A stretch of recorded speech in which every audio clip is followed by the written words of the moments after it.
नमस्कार दोस्तों, स्वागत है आपका स्पोर्ट्स जलसे में एक बार फिर से। और आज हम बात करने वाले हैं 56वें मैच की, और इस मैच से जो तूफान आ गया है आईपीएल में उसके बारे में भी।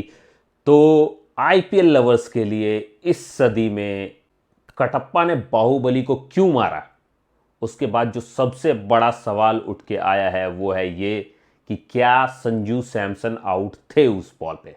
तो उसके बारे में भी बात करेंगे, लेकिन उससे पहले बात करते हैं इस मैच की जिसको दिल्ली ने जीत लिया है 20 रनों से। बीच में बहुत कुछ हुआ इस मैच में, मतलब इतना सब कुछ था कि पूरा दिमाग लगाना पड़ रहा है इसमें। तो पहले बैटिंग करते हुए दिल्ली की तरफ से सबसे पहले तो तूफान आया फ्रेजर के बैट से। 20 बॉल में 50 रन, कड़क 50 रन मारे, और ऐसे मारे हैं कि मतलब एक तरीके से आप देखो तो राजस्थान रॉयल्स के बॉलर्स का तो दिल ही दहल गया होगा जब उन्होंने मारना चालू किया। लेकिन उसके बाद वो चले गए, शुक्र है, नहीं तो वो बॉलिंग का जो वो हाल करने वाले थे वो देखने ही लायक होता। लेकिन 36 बॉल में 65 रन मारे पोरेल ने, और उसके बाद 20 बॉल में ही 41 रन मार करके स्टब्स ने जो टीम के टोटल को आसमान पे चढ़ाया है वो 221 पे जाके रुका। चेज करने थे 222, और उसके लिए जब राजस्थान रॉयल्स आई क्रीज पे तो ओपनर स्ट्रगल करते हुए दिख रहे थे और कोई उनका सहारा नहीं था। इस मुसीबत की घड़ी में कैप्टन ने एक कैप्टन वाली ही पारी नहीं खेली, एक विस्फोटक पारी खेली है। सिर्फ 46 बॉल में संजू सैमसन ने 86 रन मारे हैं, और उनका आउट भी कंट्रोवर्शियल था। तो अगर देखा जाए तो संजू सैमसन ये मैच जिता के ले जा सकते थे राजस्थान रॉयल्स को, लेकिन वो आउट हो गए और ये बात जीत तक नहीं पहुंची। साथ ही शुभम ने भी वहां पर 25 रन बनाए 12 बॉलों में, और साथ ही रियान पराग ने 27 रन बनाए थे। तो कुछ कंट्रीब्यूशन आ रहे थे, लेकिन जो मेन चीज़ है, जो एक सॉलिड इनिंग चाहिए थी, जो एक दो और पार्टनरशिप्स चाहिए थी, जो हम ओपनर्स से कर सकते थे एक्सपेक्ट, लेकिन वो मिली नहीं राजस्थान रॉयल्स को, और वो लोग 201 पे 8 विकेट खोकर के सिमट के रह गए, सिर्फ 20 रन दूर। इसीलिए लास्ट तक अश्विन भी ट्राई कर रहे थे रन मारने का, क्योंकि 20 रन अगर आप नहीं जुटा पा रहे हो वहां तक जाते हुए भी, 201 अचीव करना एक बड़ी बात है इस मैच में भी। लेकिन वो 20 रन जो शॉट है अगर आप शेयर कर दो तो वो जस्ट एक एक रन पर ओवर चाहिए था, जो मैनेज किया जा सकता था, जो विकेट्स अगर नहीं गिरते या किसी भी तरीके से वो मैनेज किया जा सकता था। लेकिन ओवरऑल जो दिल्ली की परफॉर्मेंस थी, पहले तो बैट्समैन की साइड से, जहां फ्रेजर ने भी मारा, पोरेल ने भी मारा, और उसके बाद स्टब्स ने भी मारा, और उसके बाद छोटे मोटे कॉन्ट्रीब्यूशन और भी थे। लेकिन उसके अलावा बॉलिंग डिपार्टमेंट में भी कुछ ऐसा ही काम हुआ था। और वहीं कुलदीप यादव की इकॉनमी, वाह, मतलब अगर आप देखो तो 2 विकेट लेने के लिए जिस तरीके से उन्होंने 4 ओवर में कुलदीप यादव ने 25 रन दे करके 2 विकेट लिए हैं। अगर दूसरी तरफ से बात करें अश्विन की, तो अश्विन की भी बॉलिंग सच में बहुत अमेजिंग थी, और इसी से पता चलता है भाई, form is temporary but class is permanent. 25 की जगह 24 रन दे करके 3 विकेट ले लिए अश्विन ने। तो परफॉर्मेंस वाइज अगर आप बात करोगे, अगर मैन ऑफ द मैच का मतलब मेरे ख्याल में लोग अब यही लगाने लगे हैं कि जिसने आपको मैच जिता के दिया हो, जो क्रूशल टाइम पे आपके काम आ गया हो, वो होता है मैन ऑफ द मैच। नहीं तो अगर आप देखो तो अश्विन का भी कंट्रीब्यूशन कोई कम नहीं था, दूसरी तरफ फ्रेजर ने बहुत अच्छी इनिंग खेली, मतलब कुछ बहुत ही बेहतरीन परफॉर्मेंसेस इसमें देखने को मिली। अब वहीं अगर हम दिल्ली की साइड से बात करें तो दिल्ली अनफॉर्चुनेट रही कि उनके साए होप ऐसे रन आउट हुए हैं कि संदीप के हाथ से बॉल लग करके चली गई विकेटों में और वो रन आउट हो गए थे।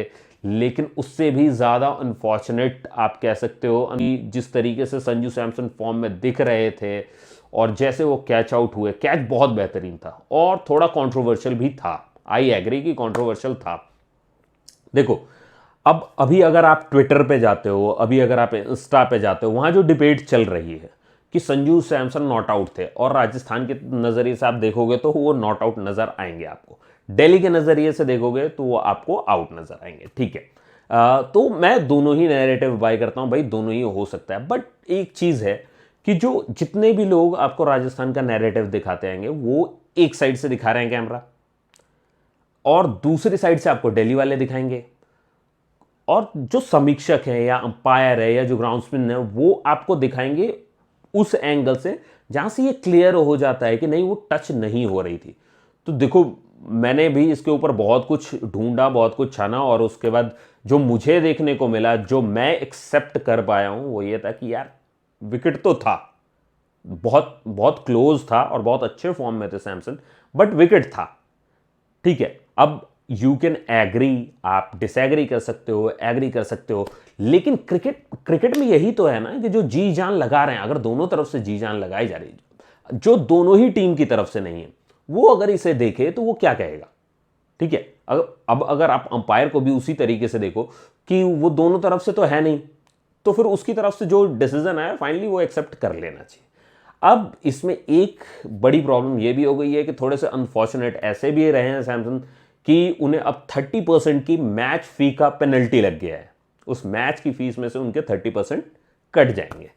अब मेरा तो इसमें क्वेश्चन ये है कि ठीक है, I agree, this is a gentleman's game, ठीक है, आई एग्री, और उसके हिसाब से अगर आप देखा जाए तो आप ऐसा कर सकते हो। बट आईपीएल में जो अंपायरिंग का स्टैंडर्ड रहा है, अगर एक बंदा आपसे अपील कर रहा है दोबारा से कि यार प्लीज चेक कर लो एक बार, आई एग्री कि आप सही कह रहे हो, आपका डिसीजन सही था, इस चीज में मैं कोई गलती नहीं कह रहा हूं, बट थ्रू आउट आईपीएल अगर आप देखो तो स्टैंडर्ड वो नहीं रहा है अंपायरिंग का, और डाउट होना लाजमी है किसी को भी। मुझे भी होगा डाउट, अगर मेरी टीम खेल रही है तो मुझे भी डाउट होगा कि यार ये बहुत क्लोज है और आप पहले क्लियर करो तब आउट दो, क्योंकि बात एक बार बंदा गया ग्राउंड के बाहर, उसके बाद तो कुछ नहीं कर सकते, मैच तो खत्म हो चुका है। ठीक है, मैच दिल्ली ने जीत लिया, बट कंट्रोवर्सी वहीं की वहीं रह जाएगी। और सबसे बड़ी बात यह कि जब आपकी अंपायरिंग का स्टैंडर्ड इस तरीके का हो, तो आप मैच फी पे कैसे, आप 30% मैच फी कैसे काट सकते हो?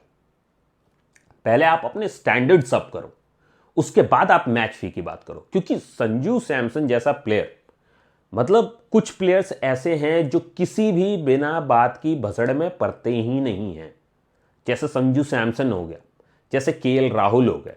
कुछ बहुत ही ज्यादा, मतलब ऐसा लगता है कि इनकी कोचिंग राहुल द्रविड़ ने की है, कि वो जेंटलमैन्स गेम को जेंटलमैन्स गेम की तरह खेल रहे हैं। और स्टिल अगर आप इन चीज़ों को कंसिडर नहीं करोगे, क्योंकि उनका बिहेवियर ऐसा नहीं रहा है थ्रू आउट, वो रूड नहीं होते हैं किसी से, और उस तरीके का एंगल नहीं होता है गेम में उनका कभी भी। तो जो जेंटलमैन्स क्रिकेट को अप्रिशिएट कर रहा है, आपको भी उसे उसी तरीके से अप्रिशिएट करना चाहिए। एंड आई एग्री कि अंपायर को उन्हें एक बार बोलना पड़ा है कि नहीं भाई, अब डिसीजन आ चुका है, अब आप जाइए। तो आई एग्री कि उन्हें चले जाना चाहिए था, मैं उस चीज को एग्री कर रहा हूं। बट मैच फी की जगह ना इस चीज को as penalty, you could pass on that message, you can send him a warning, उतना काफी होता बाकी सारे प्लेयर्स के लिए भी ये समझने के लिए कि भाई बहस नहीं करनी है वहां पर। मैंने ही अपने कुछ वीडियो पहले भी, एक दो वीडियो में मैंने भी ये बोला है कि भाई जो प्लेयर्स बहस कर रहे हैं अंपायर से, वो नहीं होना चाहिए। और मैंने उसका रीजन भी बताया कि प्लेयर नहीं होना चाहिए, बट वो करना लाजमी भी है, क्योंकि जो घटिया अंपायरिंग हो रही है अभी आईपीएल में, उसका कोई जवाब नहीं है, उसके लिए आप कुछ नहीं कह सकते हो। मतलब सेम चीज है। अगर आपकी ball outside off stump pitch हुई है और अपील कर दी प्लेयर ने, अब आपके अंपायर ने, चलो यहां हम केस मान लेते हैं कि आपके अंपायर ने आउट दे दिया है, तब आप इस फैक्टर को कंसीडर नहीं करते, तब आप इस फैक्टर को छोड़ देते हो, कहते हो बॉल लीगल है, आउटसाइड पिच हुई है, लेकिन स्टंप में लग रही है तो हम आउट दे रहे हैं। वहीं अगर आपके अंपायर ने आउट नहीं दिया है तो टीवी अंपायर कहता है कि नहीं आउटसाइड पिच हुई है तो हम इसे आउट नहीं देंगे डायरेक्टली, फिर आप आगे ट्रेजेक्टरी चेक ही नहीं करते हो। सेम ऐसा हो चुका है वाइड्स के साथ। तो ऐसे में किसी को भी डाउट होगा, और मैं तो बहुत वैलिड पॉइंट है राजस्थान की साइड से कि भाई ऐसे में डाउट होना लाजमी है, पहले क्लियर करके आप बाहर भेजो। और दूसरी चीज जो एक बहुत इंपॉर्टेंट पॉइंट है, क्योंकि इस मैच में भी यह हुआ कि अगर मैच आपका किसी वजह से डिले हो रहा है, किसी भी वजह से डिले हो रहा है, तो आप जो पेनल्टी जिस तरीके से लगा रहे हो कि 5 प्लेयर अंदर रखने हैं, तो आपको ये चीजें कंसिडर करनी पड़ेगी कि स्लो ओवर रेट किसकी तरफ से था, या लेट हो रहा है तो कहीं आपके रिव्यूज में तो लेट नहीं हो जा रहा है। उतनी क्लैरिटी से आप देखो, ये जो 1 फ्रेम 2 फ्रेम चल रहा था, जो क्लियर डिसीजंस होते हैं ना, उसमें भी 1-2 फ्रेम आगे पीछे चल रहा होता है, और चेक होने के बाद भी उसमें प्रॉब्लम ही होती है उस डिसीजन में, क्योंकि आप जिस डिसीजन नहीं दे रहे हो, आप डिफेंड कर रहे हो अपने अंपायर को। तो ये जो डिफेंस वाला गेम चल रहा है ना अंपायर्स के बीच में, उसे बंद करके मैच पे फोकस करो कि एक ऑनेस्ट अंपायरिंग हो, और इस तरीके से, जिस तरीके से अभी परेशान हो रहे हैं सैमसन, उन्हें भी परेशान ना होना पड़े, अदर प्लेयर्स को भी परेशान ना होना पड़े। तो भाई मेरा तो यही मैसेज रहेगा आईपीएल के लिए कि भाई टूर्नामेंट अपने टॉप पे, अपने चरम पे है, और उस समय भी अगर आप इस तरीके की हरकतें करोगे तो मतलब क्या ही फ्यूचर है इसमें। फिर तो कोई भी इस पे नाराज हो सकता है, कोई भी लिबर्टी ले सकता है इसमें। मतलब उनका मैनेजमेंट भी तो उन्हें सपोर्ट करेगा ना सैमसंग को, कि यार ठीक है तेरी मैच फीस वो काट रहे हैं तो हम देखते हैं कुछ इसका कर सकते हैं कि नहीं। तो उसी तरीके से आप इस गेम को, मतलब अब ऐसा लग रहा है कि आईपीएल जो है वो क्रिकेट को खराब कर रहा है, तो प्लीज इसको उस चीज से बचाओ।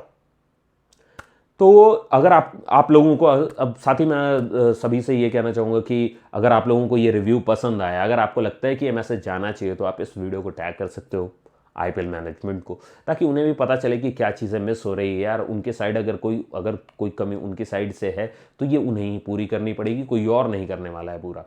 ठीक है, तो लाइक करें इस वीडियो को, सब्सक्राइब करें मेरे चैनल को, और साथ ही कमेंट करें अगर आपका कोई सुझाव है। तो आज के लिए बस इतना ही, धन्यवाद।